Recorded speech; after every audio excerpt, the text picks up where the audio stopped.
Idio TV nk'uko musanzwe mubizi murashikirizwa na Dave. Nkaba nkwibutsa nimba ari ryambere uje kwicano gukanda subscribe, gufungura inzogera kugira ubashe kubana natwe mu biganiro tuzoza turabashikiriza hano. Reka nizere ko ugiye kubana nanje mu kiganiro kugeza kirangiye, ndasi neza ko kizogufasha. Uno musi rero tukaba tugiye kurabira hamwe ibintu abagabo bakeneye mu rukundo. Aha ndasaba ko zina mugore wese afise umugabo canke zina mukobwa afise umuhungu bakundana ko yokumviriza kino kiganiro. Uba warigeze wibaza ico uwo mukundana agukeneye ko vy'ukuri?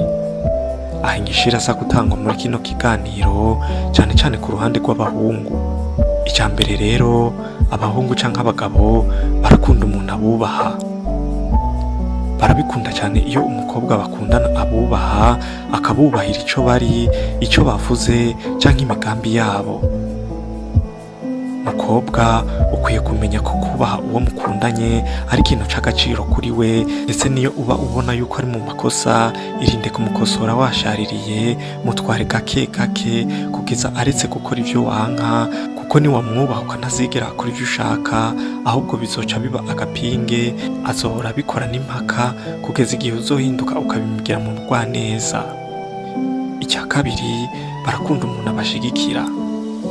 Abahungu n'abantu bagira ibiharuro vyinshi by'ubuzima, kuko buri kintu cyose bakenera bakironka ari uko bagikoreye, sico kimwe n'abakobwa hari ivyo baronka batabikoreye.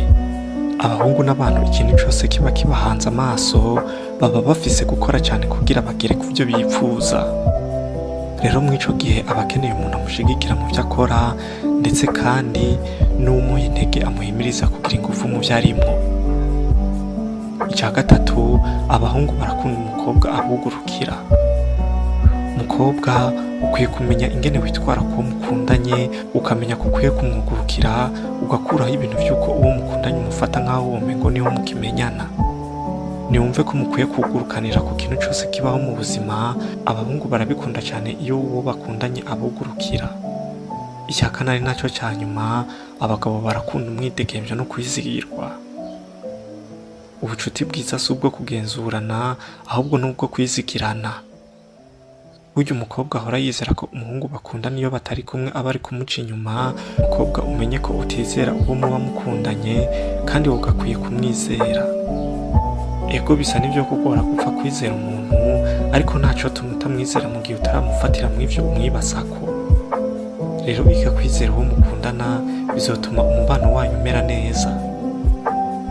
Nuko rero nkaba ndangije shimira mwebwe mwese mwafashe akanya ko kunkurikirana, mwari kumwe na Dave wikunze.